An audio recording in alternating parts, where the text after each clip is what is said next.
Saludos señores, buenas tardes, muy buenas tardes tengan todos. Bienvenidos a 360 grados, su programa vespertino de la televisión dominicana. Qué bueno compartir la jornada de este martes 17 de marzo, año 2015. Saliendo el invierno, nos acercamos a la primavera, el próximo día 21 ya comienza la primavera. Es la estación estelar del año para disfrutar de la naturaleza al aire libre y sobre todo para preparar y cultivar la tierra. Bueno, señores, la actividad de este día se inicia con el recordatorio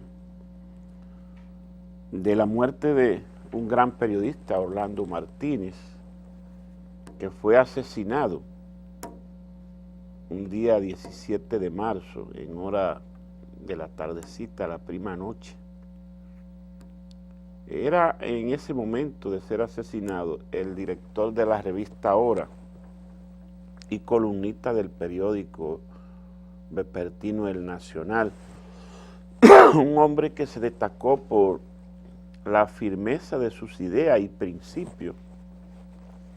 Había sido un joven inquieto desde su infancia y ya cursado sus estudios secundarios aquí en Santo Domingo, fue a estudiar a Rusia. En ese tiempo había un gran tráfico de estudiantes de ideas progresistas que eran becados en los países socialistas, sobre todo en Rusia, y él fue uno de ellos. Cuando regresó, abrazó las causas sociales, se identificó mucho con los reclamos que se le hacían al gobierno de turno, que era el presidente, el doctor Joaquín Balaguer, y había en esos tiempos, eso estoy hablando de 1975, hace 40 años de eso. En ese tiempo, los jóvenes simpatizaban mucho por el movimiento revolucionario cubano, se alistaban o se afiliaban a los partidos de izquierda y se protestaba contra el régimen, a quien se le calificaba como un gobierno yanqui balaguerista de derecha, y había mucha represión porque el gobierno de derecha radical y los movimientos sociales de trabajadores y estudiantes reclamaban en la calle, y hacían movilizaciones, en fin. En ese tenor, Orlando Martínez se acercó ideológicamente al Partido Comunista Dominicano, el PCD, que para ese tiempo hacía causa común con el gobierno de Balaguer en el tema de las leyes agrarias. Balaguer tenía un programa interesante de reforma agraria y trabajó mucho, durante mucho tiempo, con la repartición de las tierras del Estado a los parceleros, y esa era una buena causa y Orlando Martínez la defendió. Por eso algunos decían que él, aunque simpatizaba o hacía causa común con el PCD, también coincidía con el gobierno de Balaguer, y había malquerencia entre los diferentes grupos de izquierda. Algunos radicales decían que el PCD no era izquierdista nada, que era balaguerista, porque hacía causa común con Balaguer en las leyes agrarias. Así la cosa, Orlando siempre se identificó mucho con las causas sociales. Y a raíz de que ocurrió un hecho que fue el retorno de Silvano Lora, el destacado pintor dominicano, que había ido a estudiar a los países socialistas y regresaba al país y no se le permitió la entrada al país. Orlando Martínez, que fue de los que lo fue a recibir al aeropuerto, se indignó por esa situación y le escribió un artículo desafiante al presidente Balaguer directamente, donde le decía, entre otras cosas, así a modo general, que eso era inaceptable. Y le decía que el país no podía seguir en esa situación y que si él no podía controlar eso, que se fuera del país, junto a todos sus secuaces y la represión, en fin. Ese artículo ocurrió su publicación 4 o 5 días antes de su muerte. Efectivamente, una tardecita, él salió del periódico, se dirigía hacia su casa, ese sector de Honduras, y en los alrededores de la Universidad Autónoma de Santo Domingo, parece que una persona conocida lo mandó a detener y él se detuvo y ahí lo asesinaron. Él llevaba unas pistolas, se quedó en el asiento del carro y él quedó justamente encima del guía de su carro, ahí muerto.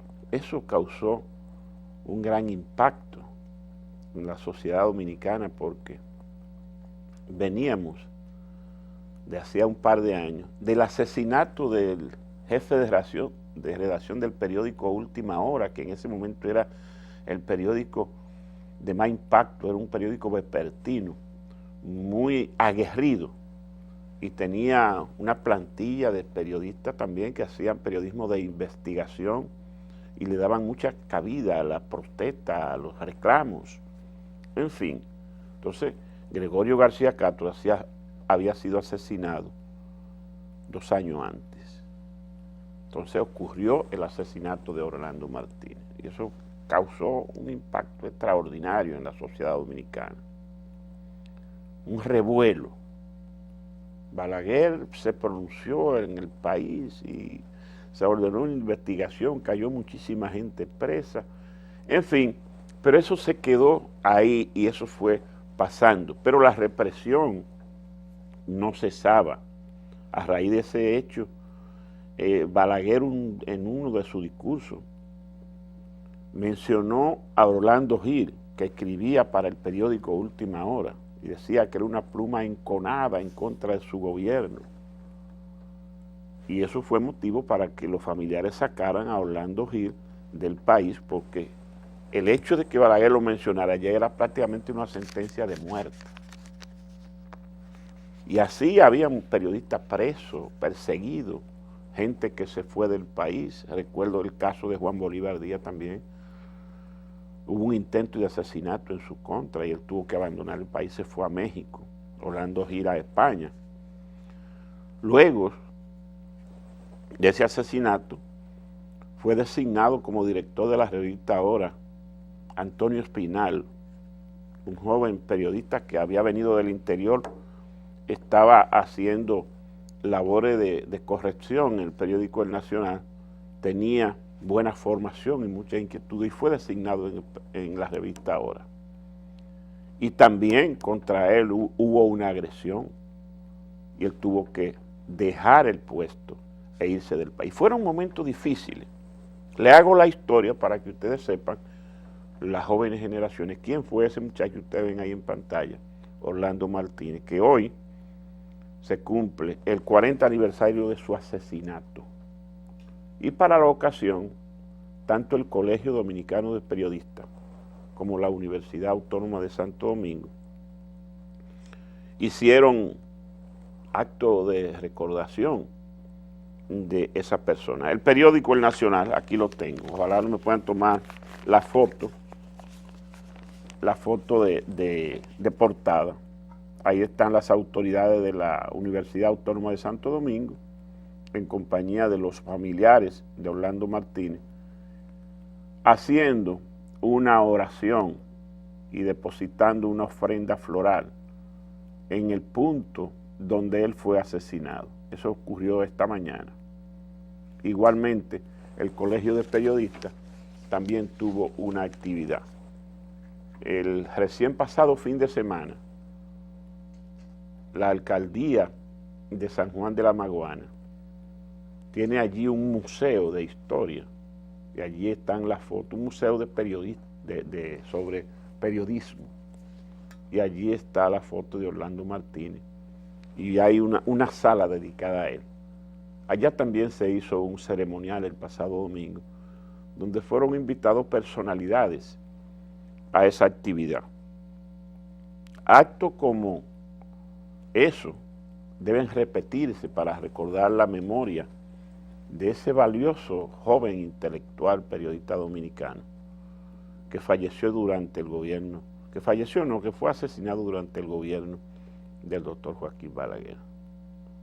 La historia del periodismo dominicano tiene en Orlando Martínez, en Gregorio García Castro y otros periodistas fallecidos, asesinados, maltratados, encarcelados. Es una historia llena de una dura lucha en beneficio de la democracia que tenemos hoy. Esos reclamos nos trajeron a que hoy República Dominicana viva una democracia estable y ya no se den ese tipo de casos, de actividad, de persecución abierta a los periodistas, de asesinato. Fíjense que le mencioné el caso de 2 muertes y 2 deportaciones, pero fueron decenas los casos de perseguidos y encarcelados. Ya, por suerte, hemos superado esa etapa tan difícil, pero interesante a los fines de consolidar la sociedad que hoy tenemos. Se dan casos de escaramuzas, de atropello, de amenazas a periodistas, a informadores, pero no se llega, por suerte, a esos extremos. Sin embargo, hay otros países vecinos del área, de la región, el caso de Guatemala y México, en Venezuela, en Ecuador, hay persecuciones, hay represión contra la prensa. Y justamente en la reunión de medio año de la Sociedad Interamericana de Prensa, que recién se celebró en Panamá, se citaba el caso de esos países que menciono, donde no se ejerce con libertad y que la prensa es amenazada. Hubo casos de denuncia de periodistas, directores de periódicos, que son espiados abiertamente en sus actividades profesionales, en su casa, que se le viola su intimidad, su derecho. Pero en República Dominicana, por suerte, ya ese caso, esa cosa ya la hemos superado. Otro tema del momento es la noticia que da cuenta, que la ha dado hacia el mediodía de hoy, la dio el embajador dominicano en Haití, Rubén Sillier, de que los 5 consulados dominicanos y la embajada dominicana en Puerto Príncipe fueron reaperturados en el día de hoy, martes 17. Los consulados son de Juana Méndez, Anzapiti, Cabo Haitiano, Bellader y Puerto Príncipe. La embajada también está en Puerto Príncipe. Estuvo trabajando, la embajada no estuvo cerrada, pero trabajando con un personal mínimo. Sin embargo, a partir de hoy ya se ha reanudado el trabajo. Reportó el embajador que la asistencia a los consulados y la embajada no fue como es de ordinario, porque después de 2 semanas cerradas o con limitaciones en el caso de la embajada, es normal que el primer día de actividad no fluyera tanto la gente a buscar los servicios que se ofrecen. De todas maneras, eso se logró, la reapertura de los consulados y la normalización de la embajada, porque el gobierno haitiano, vía su canciller, dio garantía de que las sedes diplomáticas y consulares iban a ser resguardadas, vigiladas, y el personal tenía plena garantía de que no iba a ser agredido. Los hechos que provocaron el cierre de los consulados. Ustedes lo conocen. Hubo violencia en por lo menos 3. El caso de Ansapit, donde el consulado fue rodeado durante un día y al personal se le impidió salir y fue amenazado de que se iba a incendiar por un conflicto con unos pescadores. El de Juana Méndez fue el local del consulado apedreado y la camioneta del transporte de uno de los empleados fue incendiada y el personal tuvo que salir temeroso de volver porque fueron agredidos. Y lo que pasó ya finalmente fue en el consulado sede central en Puerto Príncipe, donde una multitud agredió el local del consulado, subió a la azotea, bajó la bandera dominicana, la rompió y luego la quemó.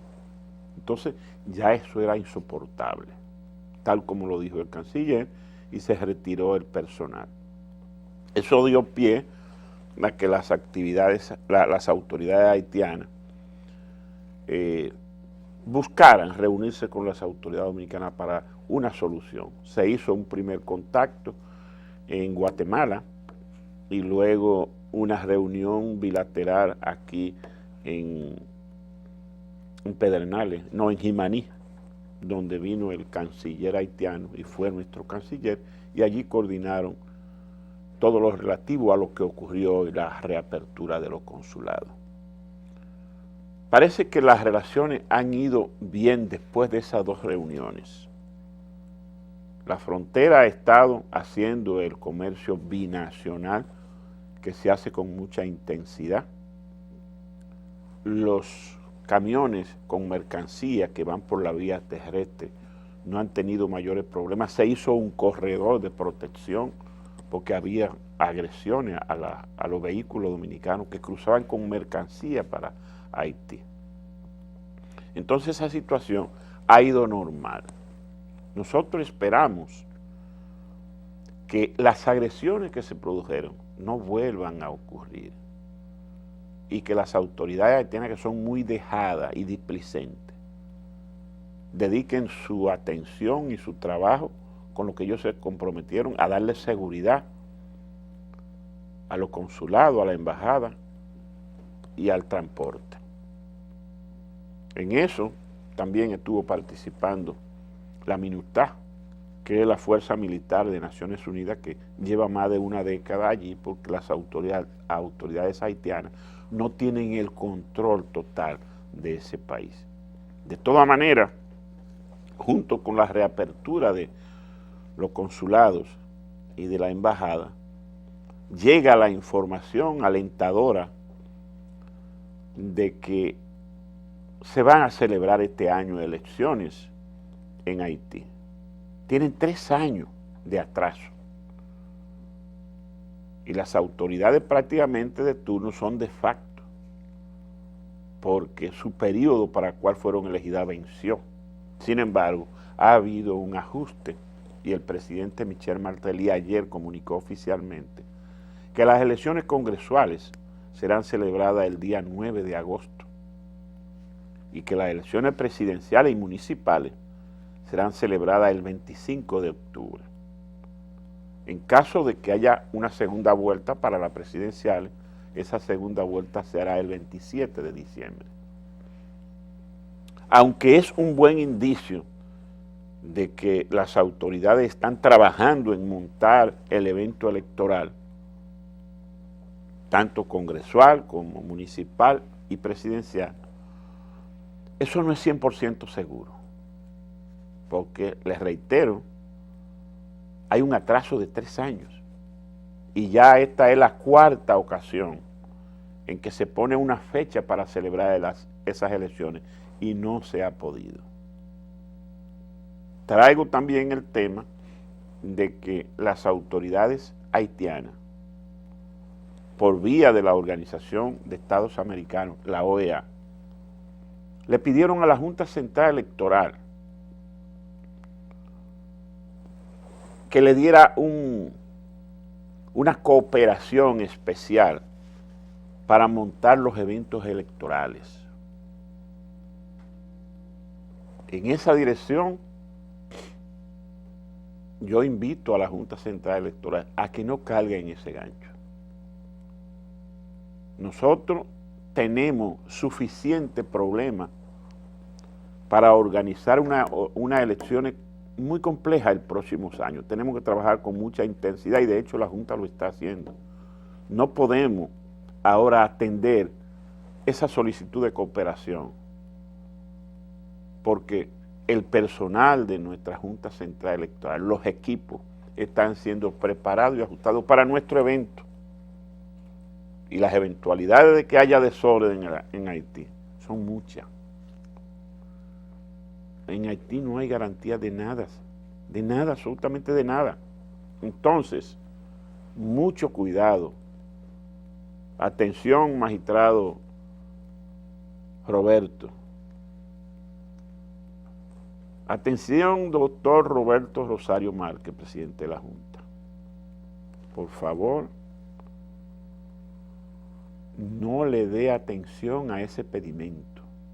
Concéntrese en lo que usted tiene que hacer para montar el evento de las elecciones nacionales, que son las más complejas que se hayan organizado jamás.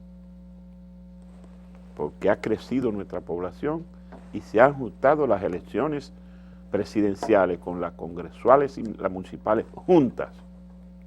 Es un trabajo intenso y no podemos distraernos en problemas de otros, aunque sean nuestros vecinos, aunque necesiten ayuda, en este momento no podemos dársela, porque tenemos que atender nuestros propios problemas y porque allí no hay seguridad de nada y cualquier cosa que pase, ese FAO se nos va a pegar a nosotros. Ahí estaban los dominicanos asistiendo y ayudando. Ellos son los culpables, porque así es Haití. Esa gente nunca nos ha querido bien, sin embargo ha querido siempre aprovecharse de nuestros asuntos. Así como ellos pidieron el programa de regularización, no han sido capaces de dotar a sus nacionales de la cédula de identificación personal, de un documento válido para que con ese documento aquí se le pueda regularizar. Aquí la regularización se le hace gratuita. Allá, además de que no se la dan, se la cobran y cara. Entonces, esa situación de Haití debemos de manejarla con pinza. Y voy a repetir lo que dije ayer en torno a la visita que hizo el doctor Pared Pérez, el secretario general del Partido de la Liberación Dominicano, el doctor Reinaldo Pared Pérez, que es precandidato presidencial y dentro de su plataforma de oferta electoral, él hizo un recorrido por la frontera y desde ahí hizo un documento de lo que él haría en la frontera para garantizar esa franja tan importante para el país donde comienza y termina la patria y está abandonada. Está abandonada porque el gobierno ha hecho muy poco para garantizar la dominicanidad en esa zona, comenzando por la carretera internacional que la hizo Trujillo hace ya ¿cuánto? 80 años. Y eso es un camino vecinal donde existe, que que fue borrado. Nada se ha hecho nuevo en la frontera, a excepción de un poblado nuevo que hizo el presidente Danilo Medina, que se llama Boca de Cachón, un poblado modelo con unas 500 viviendas, con todos los servicios, escuelas, hospitales, farmacia, bancos, agua, luz, teléfono, todo, una ciudad modelo. Entonces, esa ciudad hay que replicarla como en 20 sitios de la frontera para reforzar la dominicanidad, proteger nuestra frontera, hacer la carretera internacional. Fíjense que he tocado el tema desde la reapertura de nuestro consulado, la reapertura de nuestra embajada. Lo que está pasando hoy en Haití, de que no hay seguridad para nada, y que la gente de allí está desesperada y está saliendo para donde sea, pero la vía más fácil de escape de ese infierno es la frontera. Entonces vienen para acá, pero se están yendo para Brasil, para Ecuador, para Puerto Rico, para donde sea se van, porque no resisten el infierno. Por ello, nosotros debemos resguardar nuestra frontera, darle vida, darle dominicanidad a esa franja. Señores, tenemos que hacer la pausa, ver lo comercial. De regreso, venimos con otras informaciones, tanto nacionales como internacionales, de cosas que están pasando hoy en el mundo.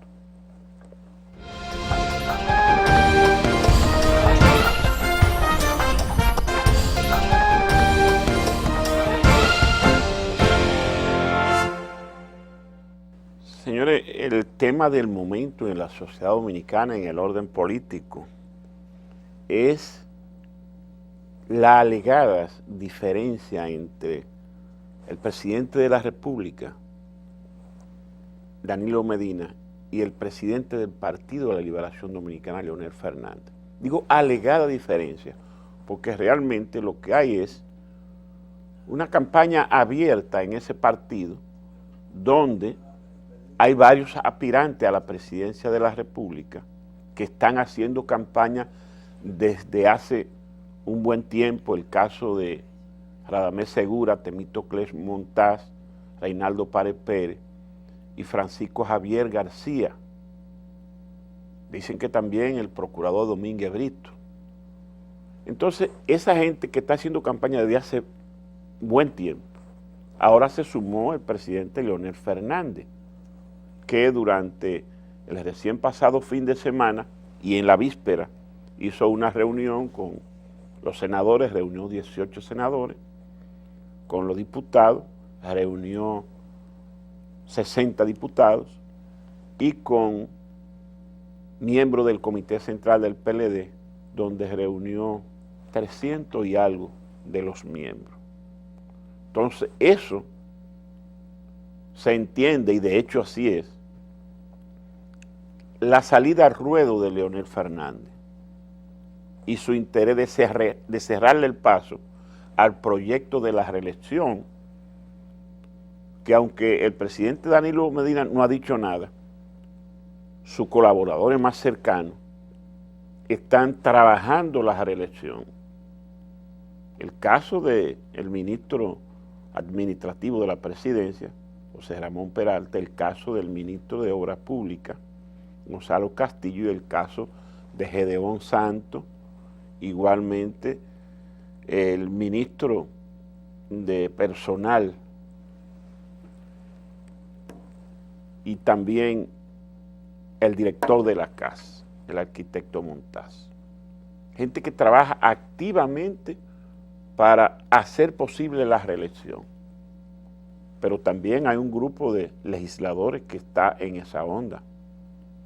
Solo que la reelección está prohibida constitucionalmente. Entonces, si Leonel sale al ruedo y tiene ese apoyo de esa gran cantidad de legisladores y de miembros del Comité Central, eso quiere decir, yo me opongo a la reelección. La Constitución lo prohíbe.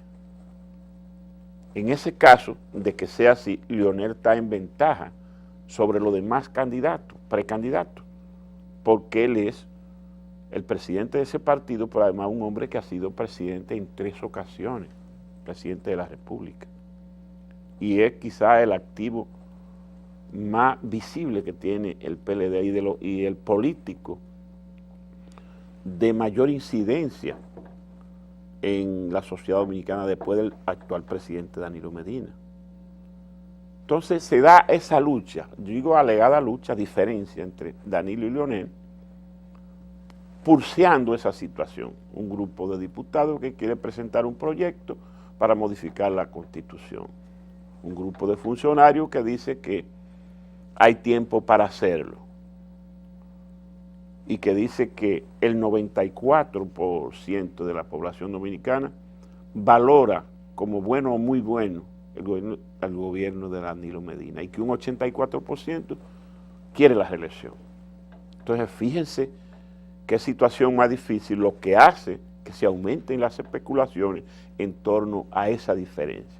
De todas maneras, ese es el plato del día en los mentideros políticos, en la gente que escribe opinión en los periódicos y en las conversaciones ordinarias de la ciudadanía, que está muy politizada.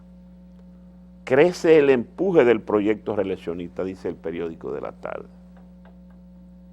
Pero en otra parte dice, Leonel activa a su gente. Entonces así andan las cosas en el ambiente político electoral. Esta noche, el presidente del PRD, el ingeniero Vargas Maldonado, va a presentar su campaña publicitaria de frente a promover su figura como presidente del PRD y candidato presidencial para las próximas elecciones. Hay un ambiente de mucho laborantismo político, igual está Hipólito Mejía y Luis Abinader tirado al medio de la calle. Es decir, que estamos en un ambiente político electoral muy activo y eso es interesante.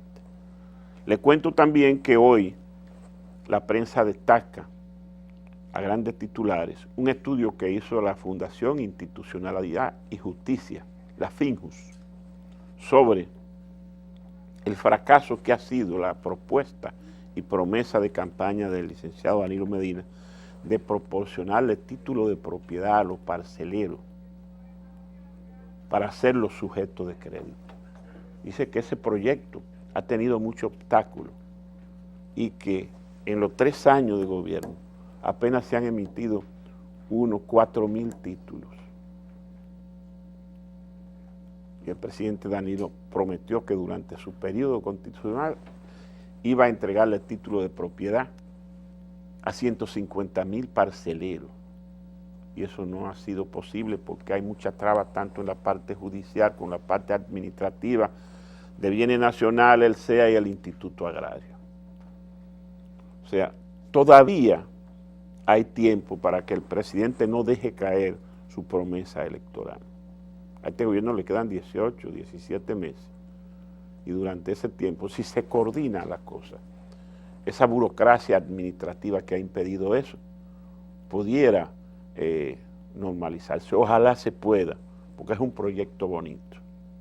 Toda esa gente que tiene tierra del Estado sin título, se le proporciona su título y sale de la pobreza. Mejora su situación económica, porque puede ir al Banco Agrícola o cualquier banco a buscar un préstamo para hacer un proyecto agrícola. Presidente, que le ponga un poquito más de atención a eso, porque esa es una promesa que él no debe dejar caer y que pudiera servir de impulso al desarrollo dominicano. Importante en el ámbito internacional contarle que hoy hay elecciones en Israel, una elección importante. El primer ministro Benjamín Netanyahu busca su 4º periodo en medio de una coalición de centro-izquierda que las encuestas revelaron que estaba por encima de la valoración que tenía Netanyahu. Las elecciones se iniciaron muy temprano, 6 millones de personas tienen derecho al voto. Los resultados se darán esta misma noche, alrededor de las 10. Vamos a ver quién gana, si el candidato Herzog de la Alianza Sionista de centro-izquierda o se mantiene la hegemonía de Benjamín Netanyahu.